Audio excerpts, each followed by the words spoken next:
இயேசுவில் என் அன்புமிக்க சகோதர சகோதரிகளே, இன்றைய நற்செய்தியிலே நாம் வாசிக்க கேட்டது, இயேசு தன் தாயை நமக்கு நம்முடைய தாயாக அவர் அர்ப்பணிக்கிறார். இயேசுவின் தாய் நம் அனைவரின் தாய், மனுக்குலத்தின் தாயாக அன்னை மரியாள் இருக்கின்றாள். அந்த தாய் எப்போதும் நம்மை அன்பு செய்கிறாள், நமக்காக பரிந்து பேசுகிறாள். அந்த தாயை பல பெயர்களில் நாம் அழைக்கின்றோம். அவர் பல இடங்களில் காட்சி அளித்ததால் அந்த இடத்தின் பெயரை வைத்து அதே தாயைத்தான் நாம் வணங்குகின்றோம். அந்த தாய் நம்மோடு இருந்து நமக்காக பரிந்து பேசுவதில் மட்டுமல்ல, அந்த தாய் நமக்கு ஒரு எடுத்துக்காட்டாக இருக்கின்றாள். ஏன் இயேசு தன்னுடைய தாயை நமக்கு தாயாக அர்ப்பணித்தார்? சிலுவையில் தொங்கிக் கொண்டிருக்கும் போது அவர் நம்மை பற்றி நினைக்கின்றார், நமக்காக பாடுபடுகின்றார், நமக்காக தன் உயிரை அவர் அர்ப்பணிக்கின்றார். தன் உயிரை அர்ப்பணித்து நம் அனைவரையும் தமக்கு சொந்தமாக்குகின்றார். எதற்காக? நாமும் அவரை போன்ற ஒரு வாழ்க்கை வாழ்வதற்காக.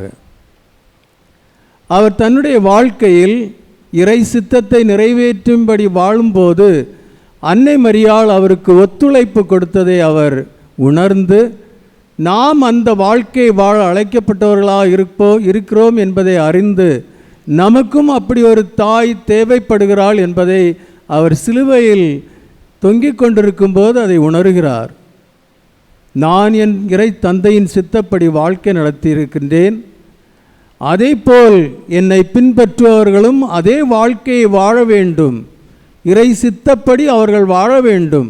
அதற்கு அவர்கள் எனக்கு எப்படி இந்த தாய் ஒத்துழைப்பு கொடுத்தாலோ அதேபோல் அவர்கள் ஒவ்வொருவருக்கும் இப்படிப்பட்ட ஒரு தாய் தேவைப்படுகிறார் என்பதை அறிந்துதான் இயேசு தன்னுடைய தாயை நம் அனைவருடைய தாயாகவும் நமக்கு அர்ப்பணிக்கின்றார்.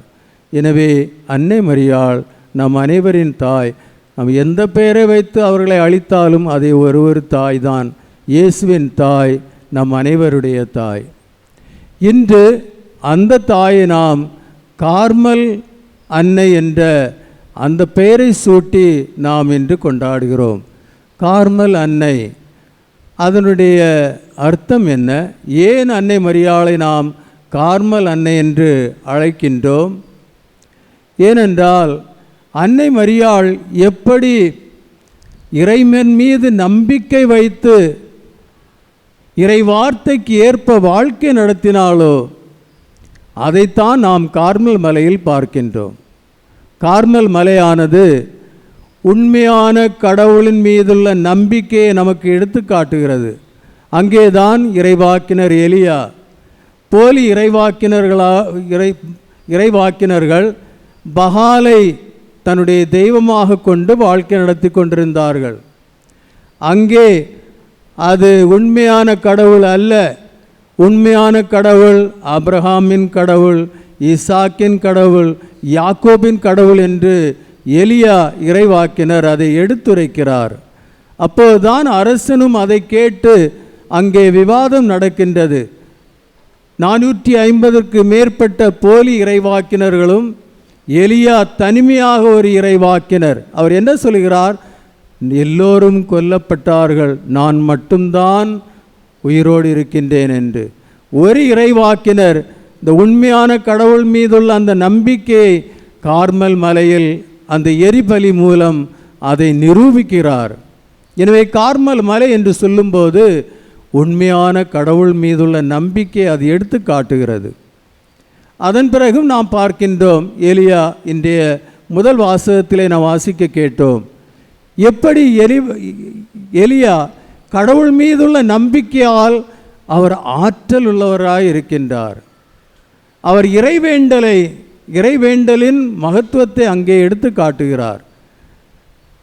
வறட்சி அங்கே ஏற்படுகிறது, மக்கள் பட்டினி கிடக்கிறார்கள், மழை பெய்யவில்லை. அந்த நேரத்தில் அவர் அங்கே கார்மல் மலையிலிருந்து அவர் இறைவேண்டல் செய்கின்றார். இறைவேண்டல் செய்வதும் அந்த இறைவேண்டலிலும் நாம் அவருடைய முழு நம்பிக்கையைத்தான் நாம் காண்கிறோம். 7 முறை தன்னுடைய ஊழியரை அவர் வெளியே அனுப்புகிறார். போய் பாரு, மேகம் வந்துவிட்டதா என்று. 7 முறை அவன் வந்து சொல்கிறான், அங்கே ஒன்றும் இல்லை. கடைசியாக 7வது தடவை அவன் வந்து என்ன சொல்கிறான்? மனிதனுடைய கை அளவில் ஒரு மேகம் இருக்கிறது, அவ்வளவுதான். அதை பார்த்து எலியா என்ன சொல்கிறார்? மழை பெய்ய போகிறது. அவர் அரசனுக்கு உத்தரவிடுகிறார், மழை பெய்யும் முன் தன்னுடைய தேரில் நீ வீட்டிற்கு சென்று விடு என்று. ஒரு கை அளவில் உள்ள மேகத்தை பார்த்து அவர் இறைவன் மீது உள்ள நம்பிக்கை அவர் அங்கே எடுத்து காட்டுகிறார். அதேபோல் மழை பெய்தது. அன்பார்ந்த சகோதர சகோதரிகளே, நாம் கார்மல் மாதா திருவிழா எல்லாம் கொண்டாடுகிறோம். ஆனால் நம்முடைய நோக்கம் என்ன? அந்த திருவிழா கொண்டாட்டங்களின் நோக்கம் என்ன? ஒரு சில நம்முடைய அன்றாட தேவைகளுக்காக நாம் அந்த கார்மல் மாதாவோடு மன்றாடுகிறோம். ஆனால் உண்மையான கடவுள் மீது நமக்கு நம்பிக்கை இருக்கின்றதா? இறைவேண்டல் செய்கின்றோம்.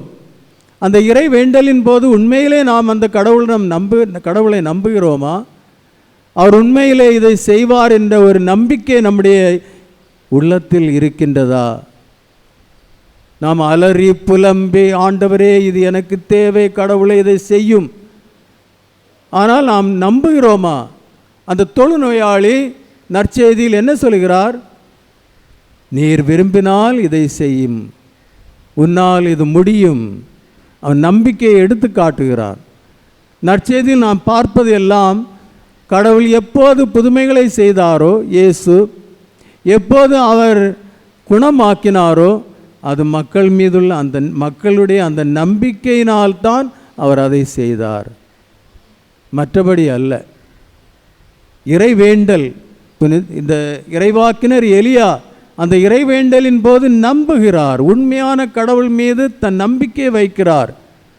கையளவில் உள்ள அந்த மேகத்தை பார்த்து அவர் என்னுடைய கடவுள், ஆற்றல் மிக்கவர், அவருக்கு எல்லாம் முடியும் என்ற ஒரு முழு நம்பிக்கையோடு அவர் அதை செய்கிறார். எனவே கார்மல் என்று சொல்லும்போது அது நம்பிக்கையின் சிகரம், நம்பிக்கையின் மலை என்று தான் நாம் சொல்ல முடியும். நாம் கார்மல் மாதா திருவிழாவை கொண்டாடும் போது கடவுள் மீது அந்த நம்பிக்கை நமக்கு இருக்க வேண்டும். அதைத்தான் இன்றைய திருவிழா நமக்கு எடுத்து காட்டுகிறது. அதன் பிறகு சிலர் ஒன்று சேர்ந்து கார்மல் மலையில் சென்று அன்னை மரியாளுடைய பாதுகாப்பிலும் அரவணைப்பிலும் ஒரு ஆன்மீக வாழ்க்கையை தொடங்குகிறார்கள். அதுதான் அந்த கார்மல் சபை உண்டாவதற்கு முதல் காரணமாக அமைகிறது. நம்பிக்கையில், இறை நம்பிக்கையிலும் அன்னை மரியாளுடைய பாதுகாப்பிலும் அரவணைப்பிலும் இந்த சபையானது தொடங்குகிறது.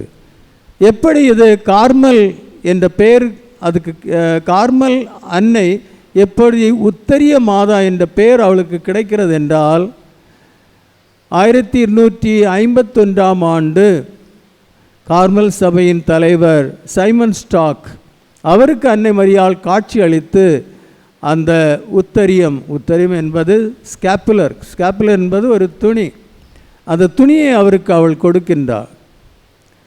அந்த துணியை அணியும் போது அவர்கள் இறைவனின் பாதுகாப்போடு இருப்பார்கள், அன்னையின் அரவணைப்பில் வாழ முடியும் என்ற ஒரு உறுதியான நம்பிக்கை அவர்களுக்கு கொடுக்கப்படுகிறது. அந்த துணியானது அல்லது அந்த ஸ்கேப்புலர் உத்தரியம் அந்த இறை நம்பிக்கையை எடுத்து காட்டுகிறது. யாரெல்லாம் இந்த துணியை அணிவார்களோ அவர்கள் இறைவன் மீது நம்பிக்கை கொண்டு அந்த நம்பிக்கையின் ஆற்றலால் பிரச்சனைகள், துன்பங்கள், துயரங்கள், இறப்பு இதில் எல்லாவற்றிலும் பாதுகாக்கப்படுவார்கள் என்பதுதான் அங்கே அவர்களுக்கு வெளிப்படுத்தப்படுகிறது. நாம் இதை காண்கிறோம். அன்னை மரியாள் தன் பெத்லெஹேமில் அந்த மாட்டுத் தொழுவத்தில் தன் பிள்ளையை இயேசுவை பெற்றெடுத்த பிறகு துணிகளால் அவரை பொதிந்து வைக்கிறாள், அந்த பிள்ளையை பாதுகாக்கிறாள். அதே பாதுகாவல் தான் உத்தரியம் அணியும் ஒவ்வொருவரும் அனுபவிப்பார்கள் என்பது வெளிப்படுத்தப்படுகிறது. எப்படி அன்னை இயேசுவை அந்த துணிகளால் பொதிந்து பாதுகாத்தாலோ அதேபோல் உத்தரியும் அணியும் ஒவ்வொருவரும் அன்னை மீது, இறைவன் மீது நம்பிக்கை கொண்டு வாழும்போது அவர்கள் எல்லாவற்றிலிருந்து பாதுகாக்கப்படுவார்கள் என்பதின் ஒரு அடையாளம்தான் அந்த உத்தரியம். அது மட்டுமல்ல, அன்னை மரியாள், எலியா அன்னை மரியாளை அமலோற்ப அன்னை என்று கூட அவர் எடுத்து காட்டுகிறார். எலியா ஒரு காட்சியை காண்கிறார். அவர் அந்த மலை மேல் நிற்கின்றார். கடல் அங்கே காணப்படுகிறது. அந்த நேரத்தில் அவர் தன் 2 கைகளையும் விண்ணகத்தை நோக்கி அவர் ஜெபிக்கின்றார். அப்போது அவர் கண்ட காட்சி என்னது? கடல் நீரானது சூரிய ஒளியால் ஆவியாக மாறி அது மேலே எடுத்து செல்லப்படுகிறது. அதன் பிறகு அது மழையாக பெய்கிறது. ஆனால் அந்த கடல் நீர், உப்பு கலந்த அந்த கடல் நீர் எப்படி அது சூரிய ஒளியால் ஏற்றுக்கொள்ளப்பட்டு ஆவியாக மாறி அதன் பிறகு மழை பெய்யும் போது அங்கே அந்த உப்பு இல்லாமல் இருக்கிறது. உப்பு நிறைந்த நீர் எடுத்து செல்லப்பட்டு நல்ல தண்ணீராக நமக்கு கொடுக்கப்படுகிறது. அதே போல்தான் அன்னை மரியாள் இந்த உலகத்தில் பிறந்தவள். அவள் இறைவனால் எடுக்கப்பட்டு அவர் ஒரு உன்னத பாவமில்லா ஒரு மனிதனாக நமக்கு அவள் கொடுக்கப்படுகிறாள். அந்த அன்னை மீட்பரை பெற்றெடுத்து உலக மீட்பராக நமக்கு கொடுக்கிறாள். அன்னை மரியாளுடைய அமலோற்பத்தை பற்றியும் அங்கே எடுத்து சொல்லப்படுகிறது. இன்னும் எடுத்துக்காட்டாக நாம் பார்ப்போம் என்றால், நம்முடைய முன்னாள் திருத்தந்தை புனித 2ஆம் ஜான் பால், அவர் அலி ஆக்கா என்பவரால் சுடப்பட்டார், துப்பாக்கியால் சுடப்பட்டார். அதன் பிறகு அவருக்கு அறுவை சிகிச்சை தேவைப்பட்டது. அந்த அறுவை சிகிச்சைக்கு முன்னால் அவர் அங்கே அந்த ஆப்ரேஷன் தியேட்டரில் அவர் கொண்டு செல்லும் முன் அவர் அவரிடம் கொடுத்த ஒரு வேண்டுகோள், இந்த அறுவை சிகிச்சையின் போது அவர்களின் ஆடைகளை எடுத்து விடுவார்கள், ஆனால் ஒரு வேண்டுகோள், அந்த அறுவை சிகிச்சையின் போது ஆடைகளை எடுத்து விடலாம், ஆனால் என்னுடைய கழுத்தில் இருக்கும் அந்த ஸ்காப்புலர், அந்த உத்தரியத்தை அவர்கள் எடுக்கக்கூடாது என்று அவர் ஆணை விடுகிறார். அன்பார்ந்த சகோதர சகோதரிகளே, இன்று கார்மல் மாதாவின் திருவிழாவை நாம் கொண்டாடுகிறோம். இறைவன் மீது நம்பிக்கை கொண்டு அன்னை மீது அந்த அரவணைப்பையும் பாதுகாப்பையும் நாம் உணர்ந்து வாழ்வதற்காக அழைக்கப்படும் நாளாக இந்த நாள் அமைகிறது. இன்று நாம் இந்த திருவிழாவை கொண்டாடும்போது நம்முடைய அருள் சகோதரிகள், இந்த கார்மல் மடத்தின் கிளாய்ஸ்டட் கான்வென்ட்டில் வசிக்கும் நம்முடைய அருள் சகோதரிகளுக்காக நாம் வேண்டுவோம். அவர்கள் நம்பிக்கையின் அடையாளமாக, இந்த சமுதாயத்திற்கு ஒரு நம்பிக்கையின் அடையாளமாக அமைய வேண்டும்.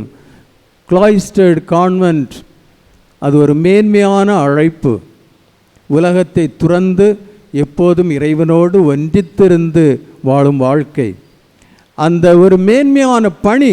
சிலவர்கள் நினைப்பார்கள், கார்மல் சபை கிளாய்ஸ்டட் கான்வென்ட்டில் இருக்க சிஸ்டர்ஸ் ஒரு பணியும் செய்வதில்லை.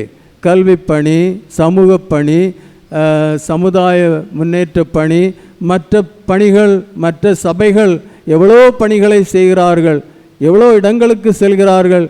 இவர்கள் அடைக்கப்பட்ட ஒரு அறையில் இருந்து சொகுசாக வாழ்கிறார்கள். வெளியில் உள்ள பிரச்சனைகளை அறியாதவர்களாக இருக்கின்றார்கள். ஆனால் they are much more advanced, I feel, than the others, because they are well advanced even in media. You must have received the invitation also. ஆனால் அவர்கள் செய்கின்ற பணியை நாம் அறியாமல் இருக்கிறோம். இன்றும் இயேசு பணி செய்து கொண்டிருக்கின்றார். தன் தந்தையின் வலப்பக்கத்தில் அவர் வீற்றிருக்கின்றார். எதற்காக? அங்கே என்ன செய்து கொண்டிருக்கின்றார்? தன் தந்தையோடு அவர் பரிந்து பேசி கொண்டிருக்கின்றார். The intercession, the ministry of intercession.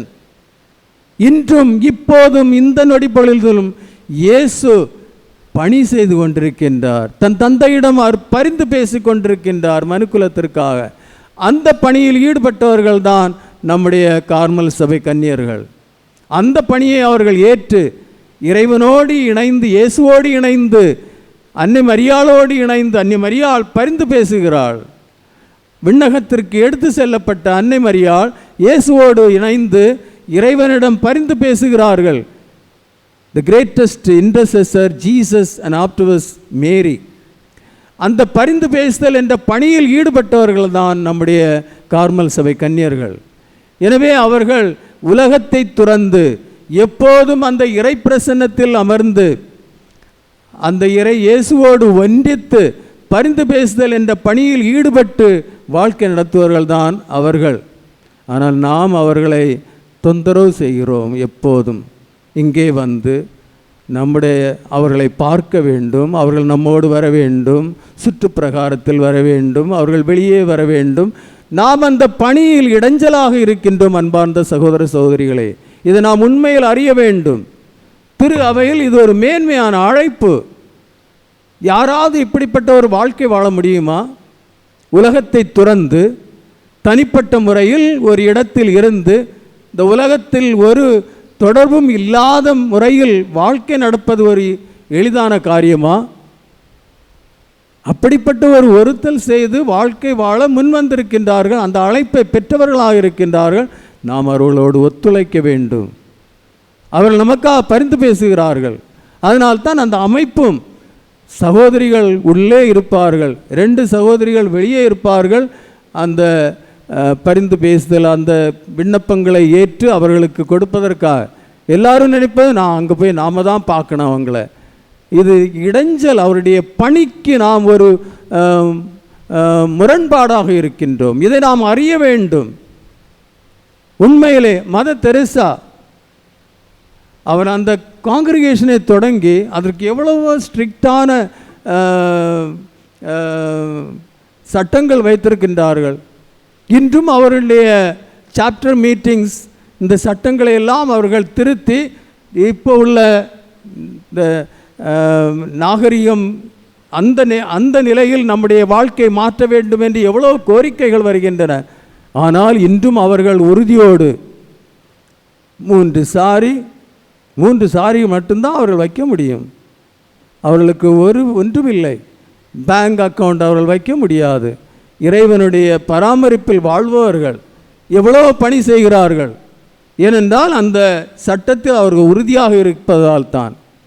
அதனால் இன்று கார்மல் கிளாய்ஸ்டர்டு வாழ்க்கை ஒருவிதம் மாறுவது போல் தெரியப்படுகிறது. ஆனால் நாம் அதற்கு அவர்கள் மாறாமல் எந்த முறையில் இந்த சபை இந்த அழைப்பு அவர்களுக்கு கிடைத்திருக்கிறதோ அந்த முறையிலும் அந்த அழைப்பிலும் அவர்கள் உறுதியாக இருந்து பரிந்து பேசும்போது அந்த பரிந்து பேசுதலில் ஆற்றல் இருக்கும், வல்லமை இருக்கும்.